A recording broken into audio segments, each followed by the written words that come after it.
in the public room. Okay, especially bringing my project. This one is Aimee, and actually Aimee is my baby, the name of my baby. Okay, and this is my apa ya, bro? Okay, I'm happy to have you, Mr. Charles, from London. Okay, okay. And I'm not standing alone here. There are Miss I. Can you join with me, Miss I? Okay. Today we want to sharing about artificial intelligence. So yeah, this is for you. Oh yeah? Okay, I am Ai. I am one of the company who partner with Aimee and what else? Billion. 2 billion. Rupiah. 2 billion rupiah. Yeah. Equal. In UK, I don't know. In pound sterling, yeah. Yeah. I don't know. Maybe Cromwell know it about 2 billion equal pound sterling. So we got this funding and this product is Aimee and want to support government, yeah, in 2045 Indonesia, yeah, in Indonesia 2045 to have so many startup from young generation. So We are looking for 1,000. Yeah, 1,000 multi-talent. Multi-talent from digital startup. Okay, so please welcome Mr. Charles on the stage. Give applause, And guys. also from Yes, you yes. are right. Okay, have a seat. Please. Have a seat, please. Okay. Oh, wait. Oh, okay. Let me the center of place over here. So, this is our student from University of Raharja. Yeah. Nice to meet you and thank you for joining us. Okay. The first question, Mahmoud. The first question is, what is your name? Of course. You can introduce yourself. Sure. Hello, good morning everyone. Morning. My name, morning. My name is Charles Wood. And Charles I'm Wood. the Director of International at a company called Century Tech. Century. Okay, Century Tech. Okay. Right now, we are live streaming in YouTube and also Instagram. Yeah? And also Zoom, yeah, Zoom. Yeah, Zoom With so meeting. many students from University of Raharja from that laptop. So let's say hi, guys. Hi everyone, nice to meet you. Yeah. So first of all, let me share about what are we working on. Okay. So Aimee is a startup that have so many. For now, we have 18 startup that have been incubating in our Alphabet incubator. Yeah, and our partners is Alphabet Incubator Yeah, Indonesia. The company is AII. Okay. And I am a director from AII. Okay. Okay. So I think the Century can become one of partner of IB. Okay. Maybe you can tell us about your company too. Okay. Okay. There's a slide. So we are an 8-year-old company that was founded by a lady called Priya Lakhani in 2013. And the whole purpose of our company, if I could, can I just, thank you. The whole purpose of our company, yeah, is to try and personalize the way we deliver learning to students. We know that students learn in different ways, at different speeds, they have different memory functions, they prefer different types of media. And so what we believe is that AI and machine learning can be used to personalize and deliver content in different ways for different students' needs. We think that this empowers our teachers, so we're giving teachers better data so that they can inform the way in which they differentiate for their children. We think that we can show progress and impact on learning at a much greater scale. And we also think that in my country, in the UK, this will help us lower the disadvantage gap. Often in the UK, if you are from a poorer background, you end up getting a worse education. So we think technology has the power to level up this playing field in our country. Wow, very great. Also, I think that is same in Indonesia too, like that.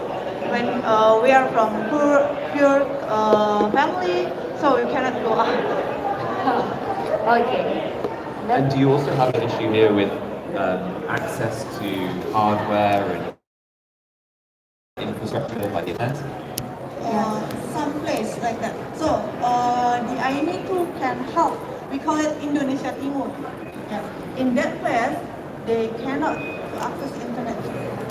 Too difficult to access internet. okay, okay. Maybe Prof. L Prof. L want have to to share. ask question. Okay, so Would you like me to tell you about artificial intelligence? Yes, okay, yes. yes. Okay, the artificial intelligence is want to make startup matching. Okay, startup matching. So there are so many startup and they need to funding, and then we want to give her some investor and some option or apa ya, Pak? To have decision. Okay, Yeah, to have a decision. Okay. Yeah, well, I've got quite a nice slide here, hopefully, which sums it up quite well. We as humans, we learn, right? We absorb information, whether it's from your teachers, your parents, the internet, a textbook, but we learn from our experience all around us. Now, traditionally, computers or machines have been slightly different, right? They learn from instructions. We design computers and we tell computers what to do. But what artificial intelligence is doing is actually teaching computers and machines to learn from experience. Now, we don't call it experience, though. Do you know what we call it? Yeah. Data, right? Like, Yes. Yeah, data, computers learn data. huge amounts of data. From activity, right? Yeah. They can learn a lot of data, right? Okay. Absolutely, yeah. Okay. So we now work with over 1 million students in the world, in 53 countries.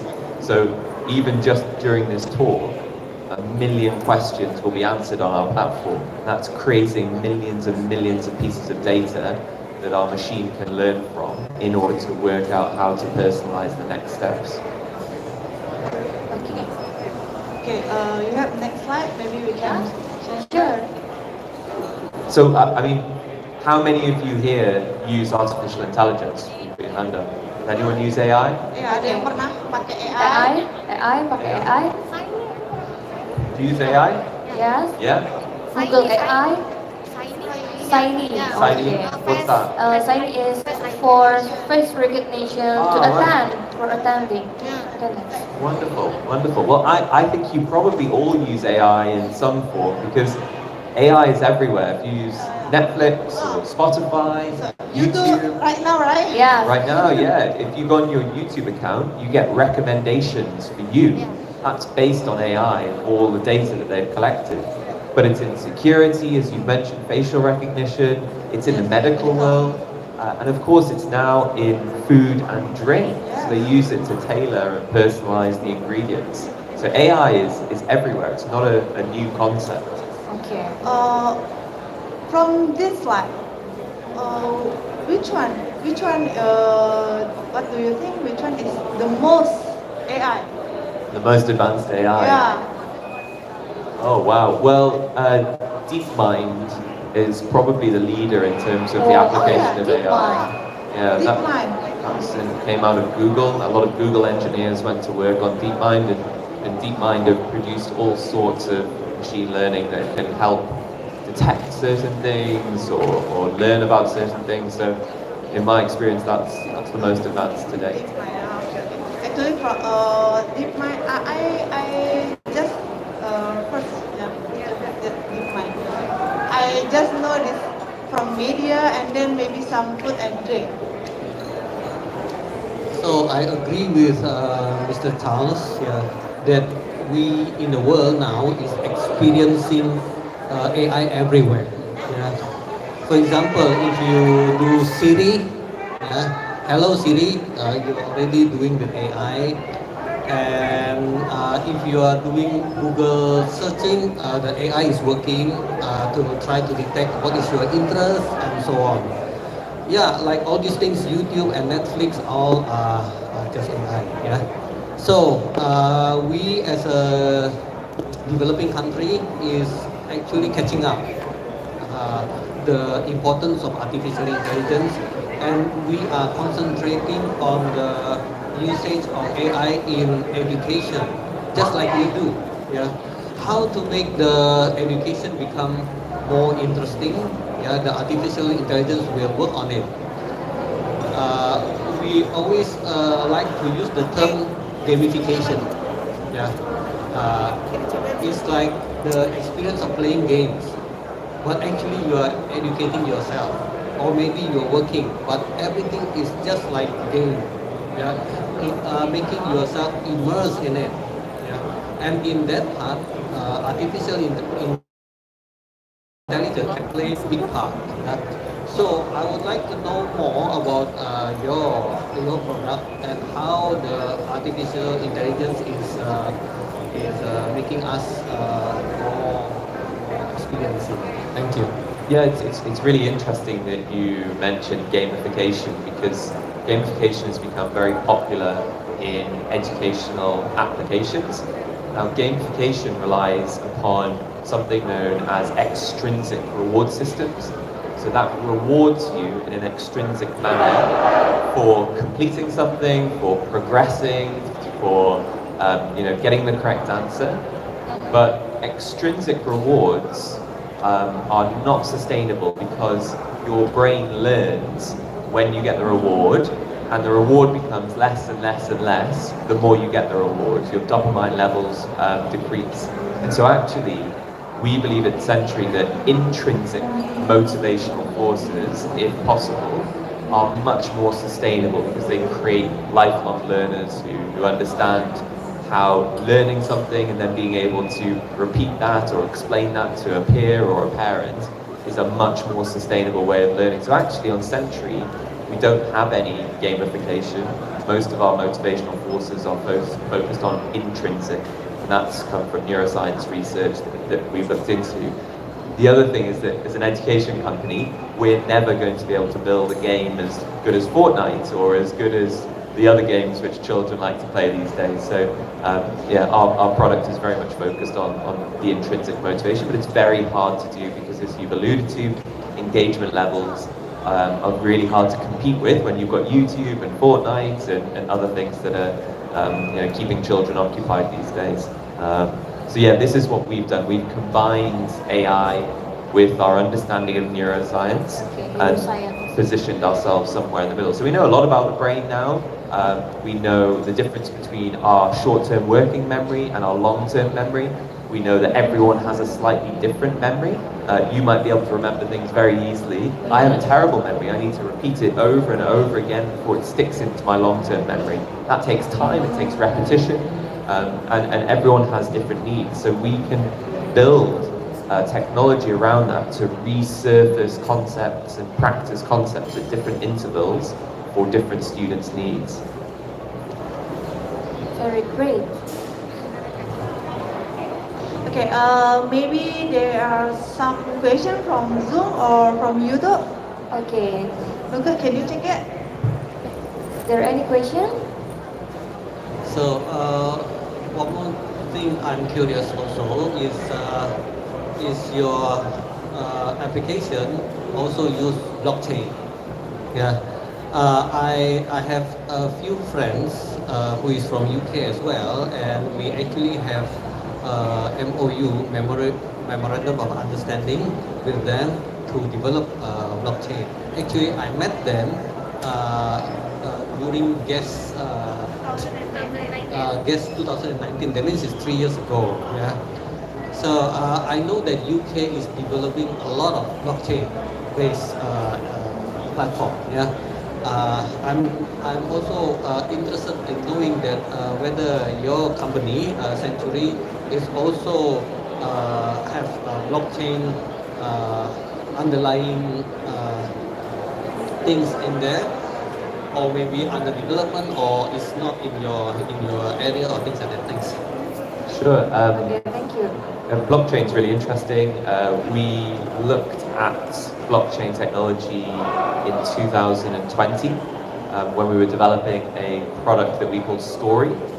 A story is an online digital portfolio for students to submit their work, submit their extracurricular activities, and really to change the understanding of soft skills versus core skills. If you do a good poetry recital or if you play a musical instrument, where do you submit that? We wanted to create this application called Story that could be verified on the blockchain by your teachers, your music teachers or whoever. So we looked at blockchain really closely, but the problem that we had with it is that the amount of energy required every single time a block is verified on that technology. We felt that the young generation who are going to be using this technology will eventually become disillusioned with blockchain because it's so bad for the environment. And as you know, there's huge movements at the moment around making a greener planet and being more conservative with our energy consumption. So we made the decision to not go down the route of blockchain at this time until they find a more sustainable way of actually using that technology. So yeah. Okay. My question is, do you have any recommendation what kind of AI they can implement to our Aimee to making the startup niche to startup niche? So I mean, there's loads of off-the-shelf AI that can be used. So our focus is recommendation engines. So how we can use knowledge tracing and matrix factorization to look at data sets and then make recommendations based on that. So if you have things to recommend to your end users, these are really easy to implement AIs that can help personalize the way things are delivered. The other off-the-shelf AI that's used quite frequently is natural language processing. So if you are collecting some sort of text or audio from your users, whether it's a chatbot or some type of online agent that's using natural language processing to process the text or the audio and then respond immediately. Again, these are the really common AIs that can be implemented with not too much cost and not too much training time because they're already off the shelf. Okay, thank you for your recommendation. Okay. Any question, guys? Any question? Okay, is there any slide here? Okay, let's go. I mean, this is not a very exciting slide, but Okay. just to show you the type of data that we're collecting. So this is actually collecting every interaction that a student is making on our platform. So this is a series of study sessions, and if we go a bit further, you can see that every few seconds we're looking at what the students are doing, where they're pausing, where they're skipping, how long they're spending on certain things, and that's the level of data that we're collecting in order to then make decisions further down the line. Where I think that becomes really interesting is when you start looking at different demographics of users on your platform. So this is something that we looked at in the UK, are students from poor income families against students from non-poor income families. We monitor them in the UK because they're eligible for free school meals. What we found was that they were still learning and progressing at the same rate, and their learning patterns and behaviors were quite similar. What was more interesting is when we looked at students with special educational needs, so dyslexia, dyscalculia, and autism.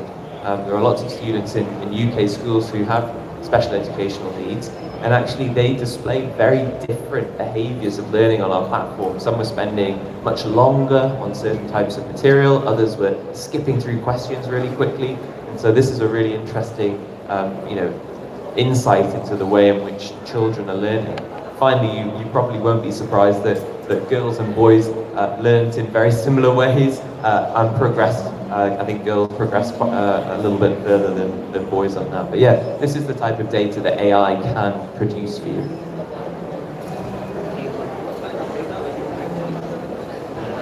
What kind of data are you capturing? Are you capturing face expression and things like that, or just what kind of? Activity in your Exactly, yeah, mouse movements. So we have a heartbeat every 2 seconds on our platform, and it looks at what the student is doing with their mouse, where they're pausing, where they're skipping, how long they're spending on things. We're not looking at any facial expressions at this moment. I know there's a lot of companies in China that are doing facial expressions as part of engagement tools in classrooms. So you might have heard of a company called Squirrel AI in China. They use cameras to monitor children's facial expressions to see engagement levels. But we haven't gone down that route, mainly because if you tried to do that in the UK, the schools wouldn't let you. It would be considered an invasion of privacy. You can see, are they happy or are they confused or are they cheating? Are they cheating? Because this is an assessment, from right? the eyes, yeah. So you can see from the eyes if they are cheating or not. Those kind of things, right? Yeah, you can see all sorts, and so from the facial expression, it can pick up the structure of your face and how if it's frowning or if it's very tense, things like that. It's incredible technology that can be used in different ways. Okay. Any question from Zoom? Okay. Look, okay. Please. Sorry, masih takut what do you think about recommendation on what platform can increase student motivation based on artificial intelligence? Yeah, maybe we can implementation on my university. Yeah, thank you. How to motivate students. How to motivate. So at university level, there are lots of learning management systems or virtual learning environments that not only deliver content and allow students to submit their work, but also facilitate collaboration and engagement and chat forums. So there's a couple of companies which I really like. One's called FutureLearn, and the other one's called edX. And these two companies deliver what is known as MOOCs, mass online open courses. Okay, MOOCs. And they have chat rooms, they try to facilitate meaningful conversations between students when online. And that's shown to help with progression through courses, but also engagement. So I think any platform that tries to have meaningful engagement with is a really good and sustainable way of engaging. Okay. How is your product useful to our campus or maybe for our Aimee? Yeah. Okay, for our For our Aimee, to build 1,000 digital multi-talent, yeah, is your product in connection with this one or about our campus, yeah, our campus life, how your product is connecting and useful to our campus. Yeah. Sure. So we do work with a few universities and higher education institutions, and they use a white labeled version of our product. So they put their own color schemes and their logos on, and then they upload their own content onto the system. So you can upload content in what we call nugget form. So it's where you break your content down into very bite-sized chunks of learning. You upload it onto the system, and then the system learns about the best way to deliver that content to students on a recommended path. So if you have content, and if you can break it down into small enough bite-sized chunks of learning, you can upload it onto our platform, and then it will be delivered in a personalized manner to students whilst assessing them and giving data to teachers and tutors. Okay. How do you monetize? How do you monetize? Yeah, we're a SaaS business, so we have annual subscription licenses based on seats, so number of students accessing the product. We only started monetizing 4 years ago because we needed the first 4 years to collect enough data and actually build the product. So we've been monetized for 4 years now in over 1,000 institutions and over 1 million students. So we've grown an awful lot, and we'll continue to grow.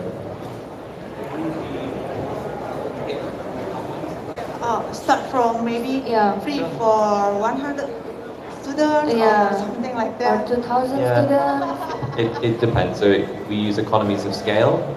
So we use Amazon Web Servers. Everything's based in the cloud. There's no downloadable apps or software that needs to be installed. It's all a web-based application, and we use economies of scale in a charging structure. So if you are a small institution, it can be around £30 per student per year. 30 British pounds is probably about 200. Pound, 200. No, maybe 500,000 per student per year. And then for bigger institutions, that can go right down to £10 per student per year. So very economical, less than £1 a month for students to access the product. I think we already have question from Zoom. Oke. Langsung. Oh, mau ngomong langsung. Oke, oke. Oke. From who? From who? From who? Amel. Hello, sir. Hello, sir. everybody Hello. there. Yeah. Hi, Amel. Hi. Moment maybe view bisa spotlight Amelnya.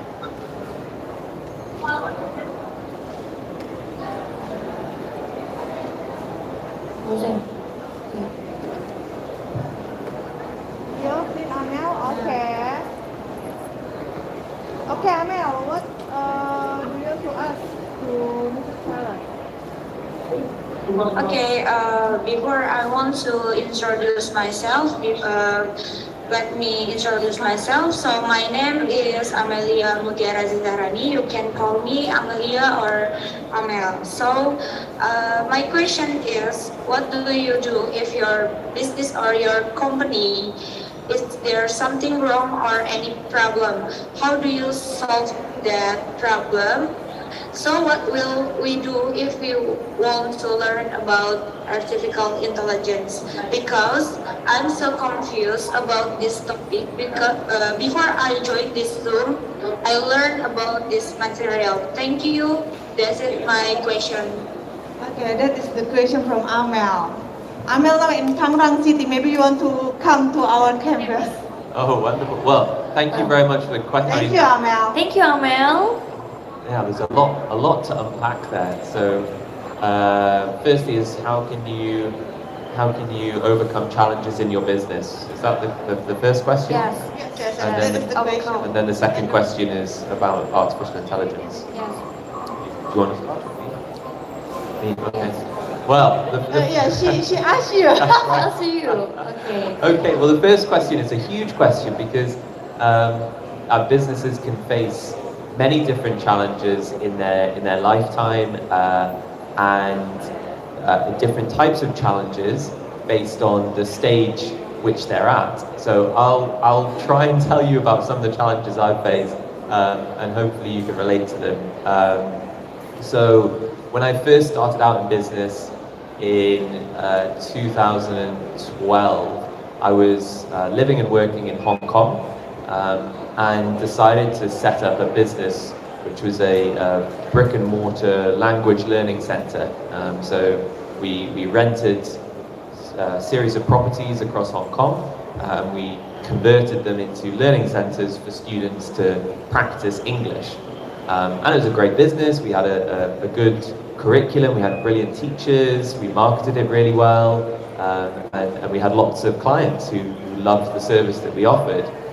But every year, our landlords would look at the profits that we'd make and then they put our rent up by a similar amount. So 20 to 25% rent would go up each year and that would wipe out any profits that we'd make as a business.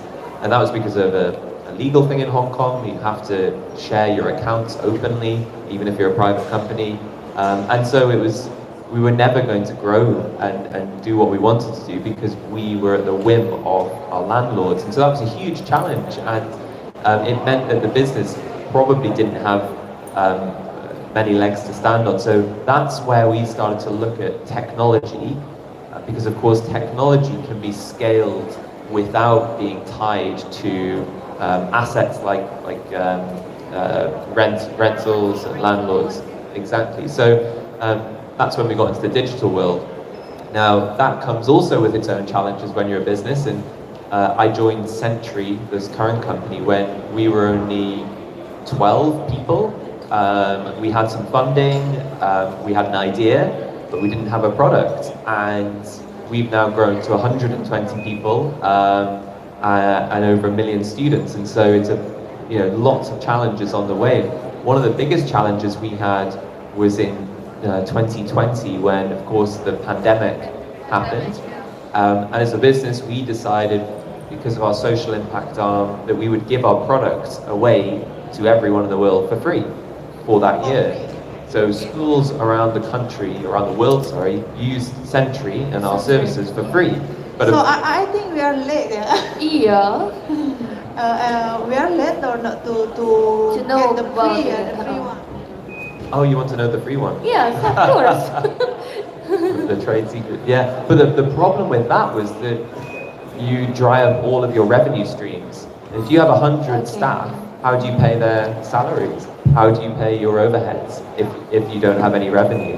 And so that was another huge challenge to overcome, really difficult. So I think the main advice if you're starting a business or if you're going into business is be adaptable and flexible, and surround yourself with people who can advise you and who can challenge you on the decisions that you make. And if you've got a good company culture and you're doing things for the right reason, that's a good starting point. It won't mean you survive, but it's a good starting point. Okay, thank you so much, Mrs. Charles.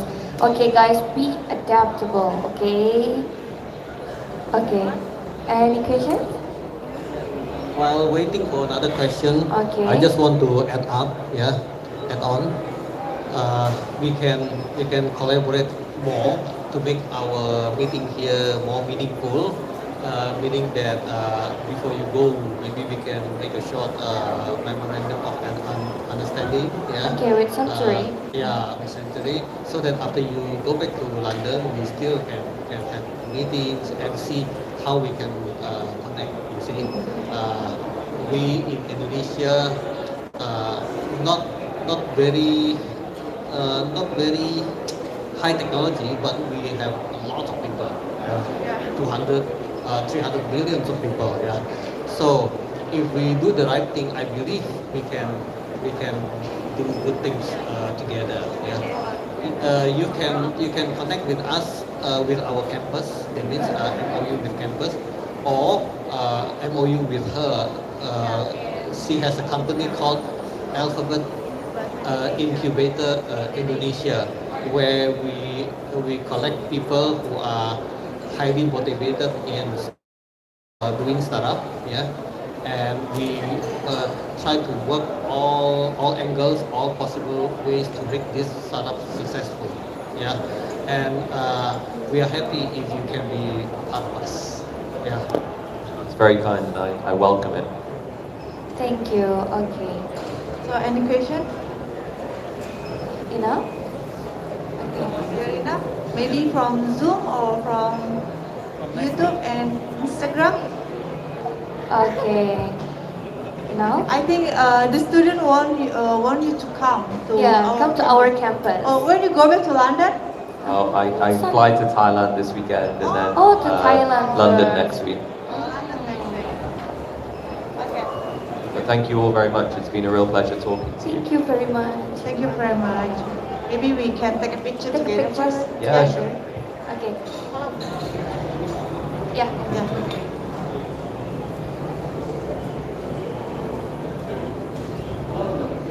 Salah.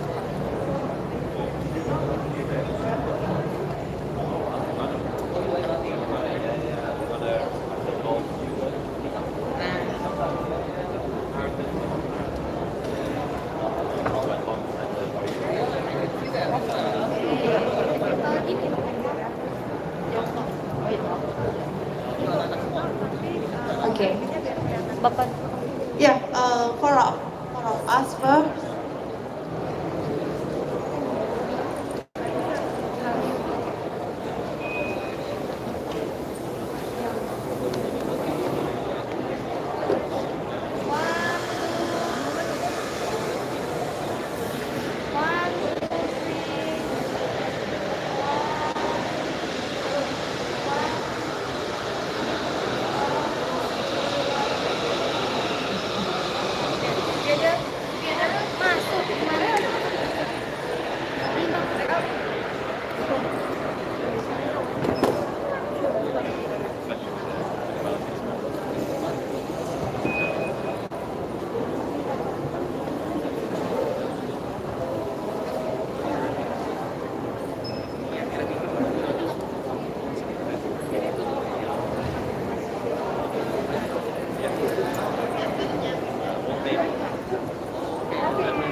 Ya Allah, bibir.